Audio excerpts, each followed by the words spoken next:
Good morning बच्चों। तो आज हम हिंदी ग्रामर के चैप्टर 19 में 36 to 50 मुहावरे लर्न करेंगे। क्या करेंगे बच्चों? आज हम हिंदी ग्रामर के चैप्टर 19 मुहावरे में 36 to 50 मुहावरे लर्न करेंगे। मैंने आपको अपनी लास्ट वीडियो में 1 to 35 तक मुहावरे लर्न करवा दिए हैं। मैंने आपको अपनी लास्ट वीडियोस में 1 to 35 तक मुहावरे लर्न करवा दिए हैं और आज हम 36 to 50 मुहावरे लर्न करेंगे। तो चलिए स्टार्ट कर देते हैं। तो देखिए, जो हमारा 36 नंबर पर मुहावरा है वो क्या है? जी चुराना। क्या है बच्चों? जी चुराना मतलब होता है काम से बचना। जी चुराने का अर्थ क्या होता है बच्चों? काम से बचना। बच्चों मेरी एक बात ध्यान से सुनिए। आप लोग डेली पूछते हो वाक्य प्रयोग करने हैं। आपको सिर्फ मुहावरे और उनके अर्थ ही लिखने होते हैं। क्या करना होता है? आपको सिर्फ उनके मुहावरे और अर्थ ही लिखने हैं और लर्निंग करते जाइए, क्योंकि कभी भी आपके पेपर्स हो सकते हैं, ताकि आपकी एग्जाम की तैयारी होती रहे। ओके, तो आप लोग लर्निंग पर बहुत ध्यान दीजिए और सभी बच्चे मुहावरे भी और उनके अर्थ याद करें। ओके, तो चलिए स्टार्ट कर देते हैं। तो देखिए, जो हमारा 36 नंबर पर जो हमारा मुहावरा है वो क्या है? जी चुराना मतलब क्या होता है? काम से बचना। जी चुराना, काम से बचना। जी चुराने का मतलब क्या होता है? काम से बचना। कुछ लोग होते हैं जो काम नहीं करते, काम से बचने के बहाने ढूंढते रहते हैं। तो वो क्या करते हैं? काम से जी चुराते हैं। चलिए, तो अब हम इसका वाक्य प्रयोग भी देख लेते हैं। काम से जी चुराना मतलब जी चुराना, काम से बचना। तो यदि जीवन में कुछ पाना चाहते हो, यदि जीवन में कुछ पाना चाहते हो तो काम से जी न चुराओ। अगर आप चाहते हो कि जीवन में आपको कुछ मिले, आप कुछ तरक्की प्राप्त करो, तो उसके लिए हमें कभी काम से जी नहीं चुराना चाहिए। हमें हमेशा मेहनत करनी चाहिए। तो जी चुराना, काम से बचना। जी चुराने का मतलब क्या होता है बच्चों? काम से बचना। जी चुराना, काम से बचना। चलिए अब हम अपना अगला मुहावरा देखते हैं। तो जो हमारा 37 नंबर का मुहावरा है वो है जान के लाले पड़ना। क्या है? जान के लाले पड़ना मतलब प्राणों पर संकट आना। जान के लाले पड़ना मतलब क्या होता है? प्राणों पर संकट आना। जान के लाले पड़ना मतलब क्या होता है बच्चों? प्राणों पर संकट आना। देखिए कैसे, जब आपके ऊपर कोई मुसीबत आ जाती है तो आपकी जान के लाले पड़ जाते हैं ना, तो उसको बोलते हैं प्राणों पर संकट आना। चलिए इसका वाक्य प्रयोग देखते हैं। मैं गया तो था अपने मित्र की सहायता करने। मैं कहाँ गया था? मैं तो अपने मित्र की सहायता करने गया था, लेकिन वहां अपनी ही जान के लाले पड़ गए। लेकिन वहां अपनी जान को बचाने के लिए ही प्रॉब्लम में फंस गया। मैं अपनी जान ही नहीं बचा पा रहा था। जब मैं अपनी जान नहीं बचा पाता, दोस्त की क्या बचाऊंगा, है ना? तो जान के लाले पड़ना मतलब प्राणों पर संकट आना। जान के लाले पड़ना मतलब क्या होता है बच्चों? प्राणों पर संकट आना। इसका वाक्य प्रयोग एक बार फिर से बोल दीजिए। मैं गया तो था अपने मित्र की सहायता करने, वहां अपनी जान के लाले पड़ गए। वहां अपनी ही जान के लाले पड़ गए। तो जान के लाले पड़ना मतलब क्या होता है? प्राणों पर संकट आना। चलिए अब हम अपना अगला मुहावरा देखते हैं। तो 38 नंबर का जो हमारा मुहावरा है वो क्या है? जान हथेली पर रखना। क्या है बच्चों? जान हथेली पर रखना। तो देखिए, जान हथेली पर रखने का मतलब क्या होता है? मृत्यु की परवाह ना करना। जान हथेली पर रखना, मृत्यु की परवाह ना करना। जैसे आपने देखा है, जो हमारे बॉर्डर होते हैं, जो इंडिया के जो सैनिक होते हैं, वो बॉर्डर पर अपनी जान हथेली पर लेकर ही तो घूमते हैं। जान हथेली पर लेकर ही तो अपने देश की रक्षा कर रहे हैं। तो जान हथेली पर रखना मतलब मृत्यु की परवाह ना करना। ठीक है, मतलब उनको जो हमारी मौत होती है, मृत्यु की, उनको टेंशन नहीं होती। उनको सिर्फ एक काम करना है, क्या करना है? अपने देश की रक्षा करनी है। तो जान हथेली पर रखना, मृत्यु की परवाह ना करना। जान हथेली पर रखना, मृत्यु की परवाह ना करना। चलिए वाक्य प्रयोग देखिए उसका। युद्ध भूमि में सैनिक जान हथेली पर रखकर युद्ध करते हैं, क्योंकि युद्ध भूमि में हमें नहीं पता कि कब किसकी मृत्यु हो जाए। तो युद्ध भूमि में जो सैनिक होते हैं वो अपनी जान हथेली पर रखकर युद्ध करते हैं। तो जान हथेली पर रखना मतलब मृत्यु की परवाह ना करना। चलिए अब हम अपना अगला मुहावरा देखते हैं। तो 39 नंबर का जो मुहावरा है वो क्या है? टेढ़ी खीर। क्या है? टेढ़ी खीर। टेढ़ी खीर मतलब कठिन कार्य, ऐसा कार्य जो करने में कठिन है, जिसको करने में मुश्किल है, उसे बोलते हैं टेढ़ी खीर। क्या बोलते हैं? टेढ़ी खीर। जैसे कि बहुत सारे काम ऐसे होते हैं जिसमें आपकी मम्मी बोलती ये तो बहुत टेढ़ी खीर है, मतलब कभी कभी कुछ चीजों में दिक्कत होती है तो उसको हम क्या बोलते हैं? इस काम को करना तो बहुत टेढ़ी खीर है ना? तो टेढ़ी खीर मतलब कठिन कार्य। चलिए वाक्य प्रयोग देख लीजिए इसका। परीक्षा में प्रथम स्थान प्राप्त करना टेढ़ी खीर है। परीक्षा में पास तो हो जाओगे, पर प्रथम स्थान प्राप्त करना कैसी खीर है? टेढ़ी खीर है, मतलब बहुत मुश्किल का काम होता है। तो इसीलिए सबको ज्यादा से ज्यादा मेहनत करनी चाहिए कि आपका फर्स्ट आ जाए, है ना?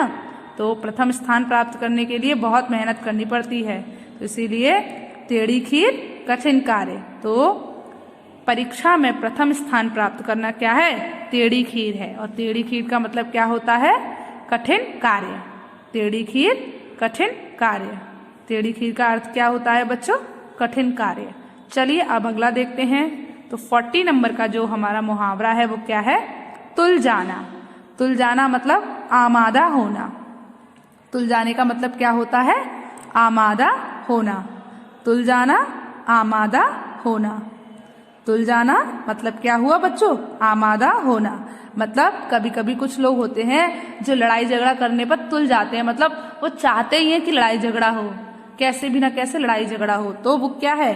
तुल जाना मतलब आमादा हो जाना, लड़ाई झगड़े के लिए तैयार हो जाना। ठीक है, चलिए देखते हैं। तो उसका वाक्य प्रयोग क्या है? अभिषेक तुमसे मित्रता करना चाहता है। अभिषेक तो तुमसे दोस्ती करना चाहता है, पर तुम उससे झगड़ा करने पर तुले हुए हो। मतलब तुम तो उससे लड़ाई करने पर तुले हुए हो कि तुमको उससे लड़ाई करनी है। ठीक है, तो अभिषेक तुमसे मित्रता करना चाहता है, पर तुम उससे झगड़ा करने पर तुले हुए हो, मतलब अड़े हुए हो। ठीक है, तो यहाँ पर तुल जाने का मतलब क्या है? आमादा होना। मुहावरा क्या है आपका? तुल जाना। उसका अर्थ क्या होता है? आमादा होना। चलिए तो अब हम अपना अगला मुहावरा शब्द देखते हैं। तो जो हमारा अगला मुहावरा है वो क्या है बच्चों? बताइए मुझे। अगला मुहावरा क्या है आपका? दम लेना। 41 नंबर पर जो हमारा मुहावरा है वो क्या है? दम लेना। दम लेने का मतलब क्या होता है? विश्राम करना। दम लेना मतलब विश्राम करना। दम लेने का मतलब क्या होता है बच्चों? विश्राम करना। तो उसका वाक्य प्रयोग देखिए क्या है? बहुत देर से काम करते करते मैं थक गया हूँ। बहुत देर से काम करते करते मैं थक गया हूँ, अब थोड़ा दम लेना चाहता हूँ। जैसे मतलब अब थोड़ा मैं आराम करना चाहता हूँ, विश्राम करना चाहता हूँ। जैसे क्या होता है, आप लोग भी कभी कभी पढ़ाई करते करते या खेलते खेलते थक जाते हो तो कहते हो अब थोड़ा विश्राम कर लेता हूँ, अब थोड़ा दम ले लेता हूँ। तो दम लेना, विश्राम करना। दम लेने का मतलब क्या होता है बच्चों? विश्राम करना।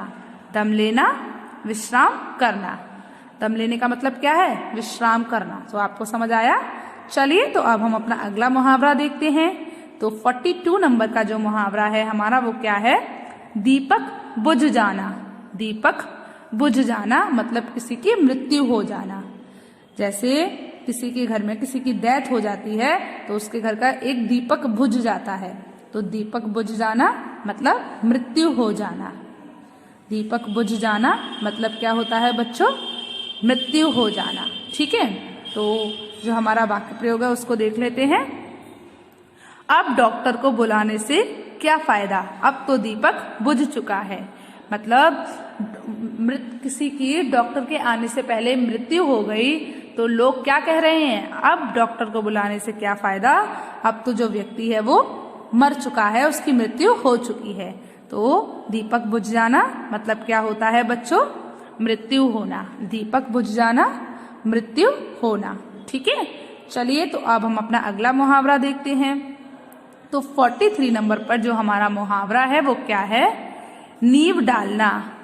क्या है मुहावरा, नींव डालना। नींव डालने का मतलब क्या होता है, स्थापना करना। नींव डालना, स्थापना करना। ठीक है, तो नींव डालना जैसे कि आप एक नया काम शुरू कर रहे हो तो आप उसकी स्थापना करते हो। जैसे आप अपना मकान बनाना शुरू करते हो तो आप मकान शुरू करने से पहले एक ईंट लगाकर उस जगह की नींव डालते हो, तो उसे बोलते हैं स्थापना करना। नींव डालना, स्थापना करना। वाक्य प्रयोग देखिए। ए.ओ. ह्यूम नामक अंग्रेज ने कांग्रेस की नींव डाली थी।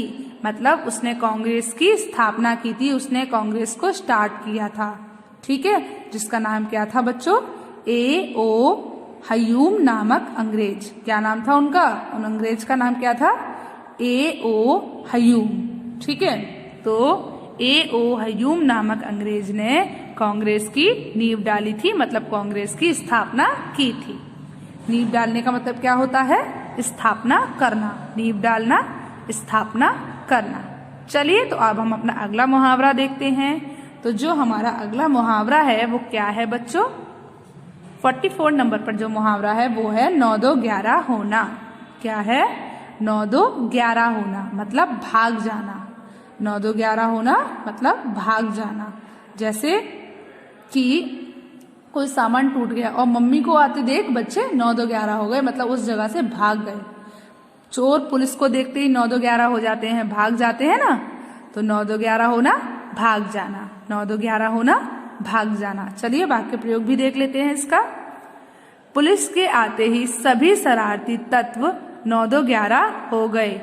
पुलिस को देखकर सभी जो शरारती तत्व थे वो क्या हो गए बच्चों, 9-2-11 हो गए।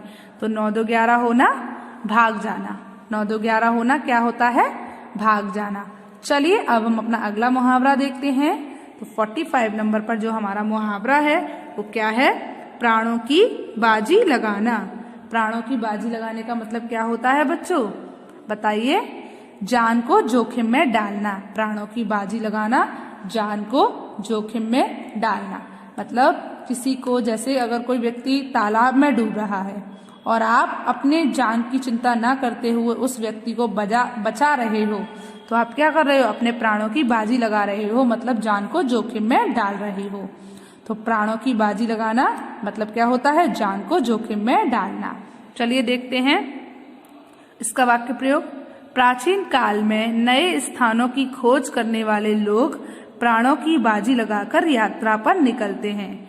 मतलब पुराने समय में नए स्थानों को, मतलब नई नई जगहों की खोज करने के लिए जो लोग निकलते थे वो क्या करते थे, अपने प्राणों की बाजी लगाकर यात्रा करते थे। तो प्राचीन काल में नए स्थानों की खोज करने वाले लोग प्राणों की बाजी लगाकर यात्रा करते हैं, मतलब जान को जोखिम में डालकर अपनी यात्रा करते हैं। तो प्राणों की बाजी लगाना, जान को जोखिम में डालना। ओके, तो आपको 45 तक मुहावरे याद हो गए। चलिए अब हम अपना अगला मुहावरा देखते हैं। तो अगला मुहावरा क्या है हमारा, तो 46 नंबर पर जो हमारा मुहावरा है वो है लट्टू होना। लट्टू होने का मतलब क्या होता है, मोहित होना। लट्टू होना मतलब मोहित होना, मतलब किसी चीज को देखकर आकर्षित हो जाना, उस पर लट्टू हो जाना, उस पर मोहित हो जाना। जैसे कि आपने कोई मार्केट में आपने कोई ड्रेस देख ली, आप उस पर लट्टू हो गए, आपको वो ड्रेस इतनी पसंद आई कि आप उस पर मोहित हो गए, लट्टू हो गए। तो लट्टू होना, मोहित होना मतलब आपके मन में बस जाना वो चीज। ठीक है, तो चलिए इसका वाक्य प्रयोग देखते हैं। बाबा भारती के घोड़े की चाल देखकर खड़क सिंह उस पर लट्टू हो गया। मतलब एक बाबा भारती थे, उनका घोड़े की चाल, आपने स्टोरी तो सुनी होगी बाबा भारती वाली, तो बाबा भारती के घोड़े की जो चाल थी उसको देखकर खड़क सिंह जो डाकू था वो लट्टू हो गया। तो लट्टू होना, मोहित होना। लट्टू होने का मतलब क्या होता है? मोहित होना। लट्टू होना, मोहित होना। चलिए अब हम अपना अगला मुहावरा देखते हैं। तो अगला मुहावरा क्या है? फूले ना समाना। क्या है? फूले ना समाना। फूले ना समाना मतलब अत्यंत प्रसन्न होना। फूले ना समाना, अत्यंत प्रसन्न होना। ठीक है, तो अत्यंत प्रसन्न होना, फूले ना समाना मतलब बहुत ज़्यादा खुश हो जाना, उसे बोलते हैं फूले ना समाना। जैसे कि आपको एक नई ड्रेस चाहिए थी और आपको वो मिल गई, तो आप कहते हो ना, आज तो मैं फूले नहीं समा रही हूँ, आज मेरी नई ड्रेस आई है। या फिर आप किसी चीज़ में जीत जाओ, आप कोई रेस लगा रहे थे, उसमें आप जीत गए, तो आप फूले नहीं समाओगे क्योंकि आप बहुत ज़्यादा खुश हो जाओगे ना, अत्यंत प्रसन्न हो जाओगे। तो फूले ना समाना, अत्यंत प्रसन्न होना। चलिए वाक्य प्रयोग देखते हैं इसका। वर्षों के बाद अपने मित्र को सामने खड़ा देख सुरेश फूला ना समाया। जो सुरेश था, उसका मित्र काफी सालों बाद आया, तो उसको देखकर सुरेश फूले ना समाया। तो फूले ना समाना, अत्यंत प्रसन्न होना। फूले ना समाना, अत्यंत प्रसन्न होना। चलिए जो हमारा 48 नंबर का मुहावरा है वो क्या है? लोहा मानना। लोहा मानना मतलब श्रेष्ठता स्वीकार करना। लोहा मानना, श्रेष्ठता स्वीकार करना मतलब अपनी बात का लोहा मनवाना, अपनी बात को मनवाना, या अपनी बात को इस तरीके से दिखाना कि लोग उसको माने, है ना।